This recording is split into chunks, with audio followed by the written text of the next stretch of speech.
look at you and it's easy to see. Welcome to my channel. आज की इस video में हम लोग पढ़ेंगे problems of teaching English to the students in India. India में पढ़ रहे स्टूडेंट्स को इंग्लिश पढ़ते वक्त क्या डिफ़िकल्टीज आती है। English holds a unique position in India, serving as a bridge language across the countries vast linguistic diversity. क्योंकि इंडिया में बहुत सारी लैंग्वेजेस बोली जाती है, तो इंग्लिश एक ब्रिज लैंग्वेज का यूज़ होता है, ब्रिज लैंग्वेज की जैसे यूज़ होता है। It is both a colonial legacy and a critical modern tool for communication. English का यूज़ मॉडर्न टाइम में हम लोग कम्युनिकेशन, एडुकेशन और प्रोफेशनल डेवलपमेंट के लिए करते हैं। In India, English is often regarded as a second language. India में इंग्लिश को हम सेकेंड लैंग्वेज के रूप में देखते हैं, rather than a foreign language, playing a pivotal role in connecting people from different regions and opening doors to global opportunities. English language India के सारे स्टेट्स को और सारे रीजन्स को एक करने का काम करता है, जोड़ने का काम करता है। However, the teaching and learning of English as a second language in India comes with its own set of complexities, benefits and challenges. लेकिन लर्नर्स को जब इंग्लिश पढ़ाया जाता है और इंग्लिश सिखाया जाता है, यानी कि English as a second language India में जब पढ़ाया जाता है तो काफ़ी कॉम्प्लेक्सिटीज आती है। The importance of English in India. First, global connectivity. English serve as a global language of communication. English एक ग्लोबल लैंग्वेज के से यूज़ होता है कम्युनिकेशन के लिए, साइंस, टेक्नोलॉजी और बिजनेस के लिए। Proficiency in English opens up opportunities for Indians. English में एक अच्छे से प्रोफिशिएंसी होना काफ़ी ज़रूरी है, क्योंकि ये इंडियंस के लिए काफ़ी सारी अपॉर्चुनिटीज़ के लिए होती है। To engage in international trade, diplomacy and education. Second, higher education and employment.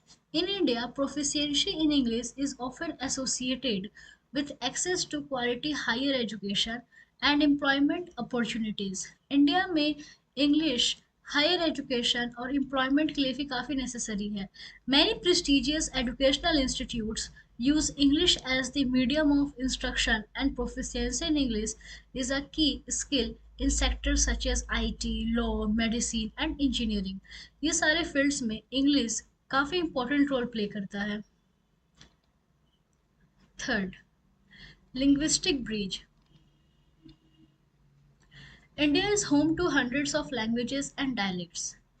English acts as a neutral language across state, enabling people from different linguistic backgrounds to communicate.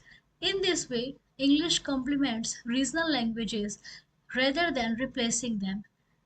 Linguistic bridge, इसमें English language जो होती है एक bridge का काम करती है India के सारे रीजन्स, सारे कास्ट, सारे रिलीजन को जोड़ने के लिए। Fourth, cultural influence. Through literature, media and entertainment, English has become a part of the cultural landscape in India. English language, television, book, and movies have helped to increase the popularity of the language, especially among the young generation. Now, challenges of learning English as a second language means problems faced by learners. While English plays an important role in India, its teaching and learning as a second language is not without challenges. जब India में English language किसी learner को सिखाया जाता है तो काफ़ी difficulty सामने आती है। First of all, mother tongue interference. India's linguistic diversity means that students come from varied mother tongue background. India में क्योंकि काफ़ी सारी भाषाएं बोली जाती है, तो हर किसी के मदर टंग अलग अलग होते हैं। English is often a third और fourth language for many students. ये बात बहुत कॉमन है कि इंडिया के अधिकतर स्टूडेंट्स के लिए इंग्लिश थर्ड या फोर्थ लैंग्वेज होती है, which can make learning the language difficult, जिसके चलते उस लर्नर को या उस स्टूडेंट को इंग्लिश काफ़ी प्रॉब्लमेटिक लगती है। The influence of regional languages can also affect pronunciation, grammar, and fluency in English. This creates a gap in foundational language learning, making it difficult to grasp English quickly. इसके चलते क्या होता है कि जो लर्नर्स होते हैं, जो फर्स्ट टाइम इंग्लिश सीख रहे होते हैं, उनके लिए इंग्लिश को प्रोनाउंस करना, इंग्लिश के ग्रामर को सीखना और इंग्लिश में फ्लुएंसी पाना काफ़ी मुश्किल भरा हो जाता है। Second, quality of education. The quality of education very significantly across the country. India के सारे स्टेट्स में इंग्लिश की जो एजुकेशन है वो काफ़ी डिफरेंस होते हैं।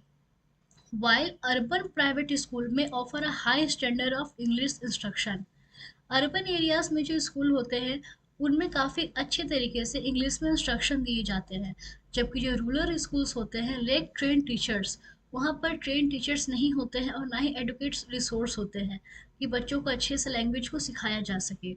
This creates a divide in English proficiency between rural and urban populations. Now,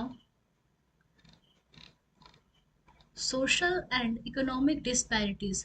Socio-economic factors also play a role in determining access to English education.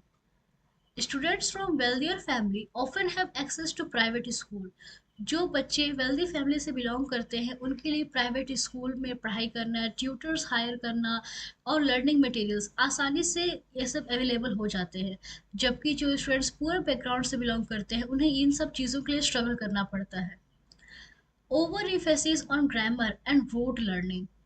In many schools, the teaching of English focus on grammar, memorization and translation rather than on practical languages use. ये काफ़ी common problem है India के कई स्कूलों में कि वहाँ पर बच्चों को ग्रामर बेस्ड इंग्लिश सिखाया जाता है, जबकि उनके प्रैक्टिकल यूजेस को उतना नहीं ध्यान दिया जाता है। बच्चों को इंग्लिश बोलने के लिए एकदम मोटिवेशन नहीं दिया जाता है। This often leads to students excelling in writing exam but struggling to communicate in English in real world. इसके चलते क्या होता है कि स्टूडेंट्स एग्जाम में तो अच्छे मार्क्स स्कोर कर लेते हैं इंग्लिश में, लेकिन रियल लाइफ में उन्हें कम्युनिकेशन के टाइम बहुत ही डिफिकल्टी आती है। The curriculum for teaching English in many schools is often outdated. आज भी इंडिया के ऐसे कई सारे स्कूल हैं जहाँ पर इंग्लिश का सिलेबस या करिकुलम वो आउटडेटेड हो चुका है, जिसे अपडेट करने की काफ़ी ज़्यादा ज़रूरत है and not align with contemporary communicative approaches to language teaching. The textbook may focus more on literature and grammar rather than functional language use, making it harder for students to develop practical skills. English and the urban rural divide. The urban rural divide in English proficiency is a significant issue in India.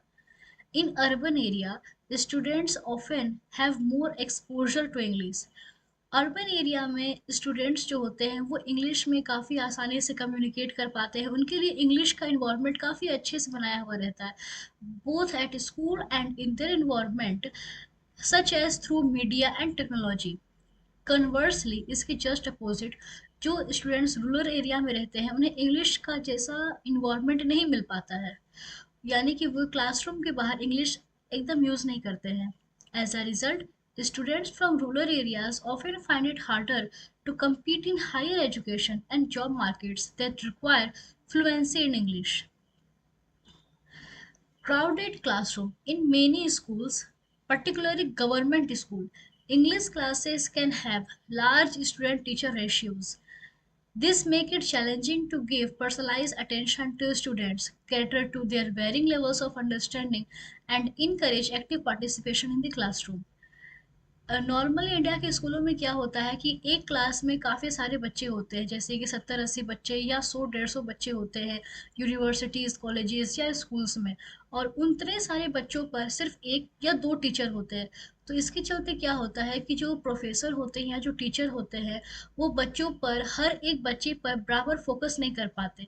इसके चलते बहुत सारे बच्चे वो पीछे ही रह जाते हैं और वो उन्हीं उनके पास मौका भी नहीं होता है कि वो अपने मेंटर से क्वेश्चन कर सके।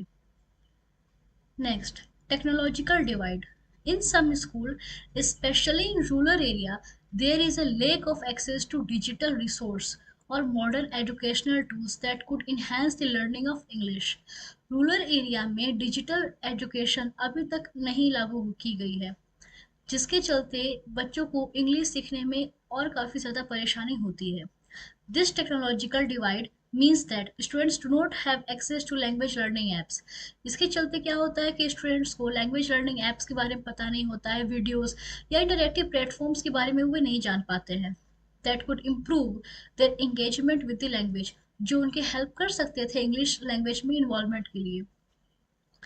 Parental support. Many parents in India may not be proficient in English themselves. ये जाहिर सी बात है, सभी को पता होगा कि इंडिया के अधिकतर पेरेंट्स उतने अच्छे नहीं होते हैं इंग्लिश में, जिसके चलते बच्चों को वो इन्वायरमेंट नहीं मिल पाता है कि वो अपने घर में अपने पेरेंट्स से, अपने एल्डर से इंग्लिश में कम्युनिकेट कर सके।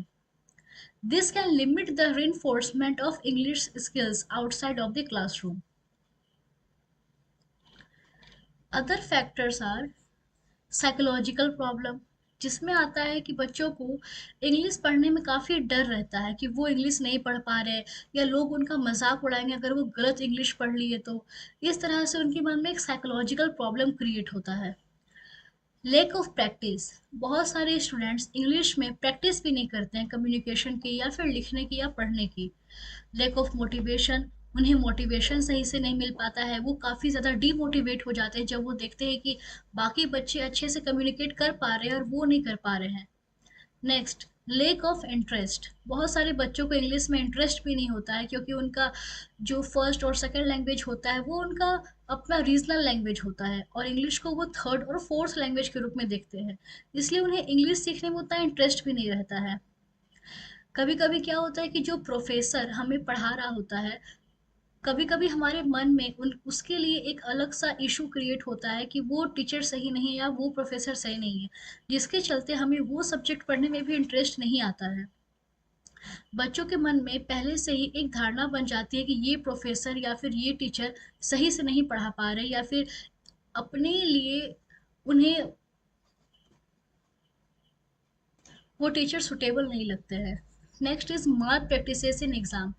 एग्जाम में जो काफ़ी ज़्यादा चोरियां होती है, बच्चे मोबाइल लेकर जाते हैं, ये भी एक बहुत बड़ा रीज़न होता है कि बच्चों को इंग्लिश सीखने में प्रॉब्लम आती है। Next, India's multilingual identity is one of its greatest strength. क्योंकि इंडिया एक मल्टी लैंग्वेज कंट्री है और यही इसकी असली पहचान है, but it also creates a delicate balance between promoting English and preserving native language. लेकिन ये एक ऐसा मीडियम भी है कि हम लोग इंग्लिश को प्रमोट भी कर सकते हैं और अपने नेटिव लैंग्वेज को हम लोग बचा भी सकते हैं। While English is essential for global communication and economic advancement, there is also a strong emphasis on preserving regional language and cultures. This has led to a three language formula in school, where students are often taught their regional language, Hindi, and English. This balance between English and native language is crucial in ensuring that students can benefit from the opportunities English offers without losing touch with their culture and linguistic roots. बच्चों के लिए जो उनकी मातृभाषा ना छूट जाए, इसके लिए स्कूल में ऐसा करिकुलम बनाया गया है कि बच्चे इंग्लिश भी सीखेंगे और अपनी रीजनल लैंग्वेज जो है उनकी हिंदी, मराठी, बांग्ला, वो सब भी पढ़ पाएंगे। In many cases, bilingual education models can help students gain proficiency in both English and their mother tongues. Now, problems faced by teachers or instructors. First, lack of well qualified teachers. Education has a very significant role in developing an individual to the level of perfection by carving out the best from him or her. Education is a lifelong process, and without the help of a teacher, it will remain incomplete. For the development of a nation, there is an ardent requirement of qualified teachers. Education is the backbone of a society and very key to its development. A society is known by the education it provides and receives. Entire education system has been facing the dearth of well qualified teachers. Teachers should be educationally well qualified and professionally well trained. Unfortunately, Indian education system has been facing large number of problems. Now, lack of pre-service training. Teachers are not participating seminar, so there is a lack of exposure. Improving the quality of English education starts with better teacher training. Teachers must be equipped with modern pedagogical techniques that emphasize interactive learning, communication and practical language uses.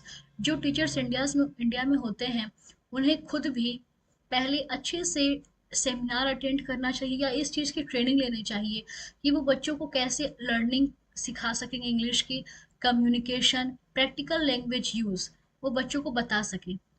Teachers are syllabus oriented and students are exam oriented. Understanding of global standards. Teachers should participate in seminar and conferences. They should also participate in gatherings of teachers nationwide and internationally too to understand what is need to time, what is need of age. They need to know national standards and afterwards one can understand global standard so that they can train their student to face global challenges. Major reason is lack of fund. The developed countries spend 5% to 6% to education policy, but India government spend 3% to education policies. This is a major drawback. Now, technology friendly. Teachers must know how to teach through gadget. Even in higher education, still more than 60% don't know how to use technology while teaching, like interacting panel. One can't handle interacting panels proficiently if there is lack of training and teachers are also not interested to use such panels or gadget. आज भी India के बहुत सारे teacher वो पुराने technique पर ही पर ज़्यादा निर्भर होते हैं, वो यूज़ करते हैं. Excess workload. If there is lack of human resource, teachers will be under extreme pressure of workload. जैसे कि पहले भी बताया गया है कि एक क्लासरूम में 60 से 70 बच्चे होते हैं और उतने बच्चों के लिए सिर्फ एक टीचर अवेलेबल है. तो इससे ये पता चलता है कि ह्यूमन रिसोर्स की कमी है. अगर इसी तरह ह्यूमन रिसोर्स की कमी रहेगी तो टीचर्स पर काफ़ी ज़्यादा वर्कलोड बढ़ जाता है, जिसके चलते वो बच्चों को पढ़ाने पर फोकस नहीं कर पाते हैं, वो रेगुलर क्लास नहीं ले पाते, वो वीक में 2 या 3 दिन ही क्लास लेने आते हैं, जैसे यूनिवर्सिटीज़ के professors. Teachers are supposed only to teach the students. Example, in election time teachers are counting और surveying in booths. Low paid salaries. Government sector is not performance based. Low paid salaries are linked to private sector. Talents are compromised. Private sector basically are the exploiters. So these are the major problems faced by teachers in India. Hope you like the video. Thank you.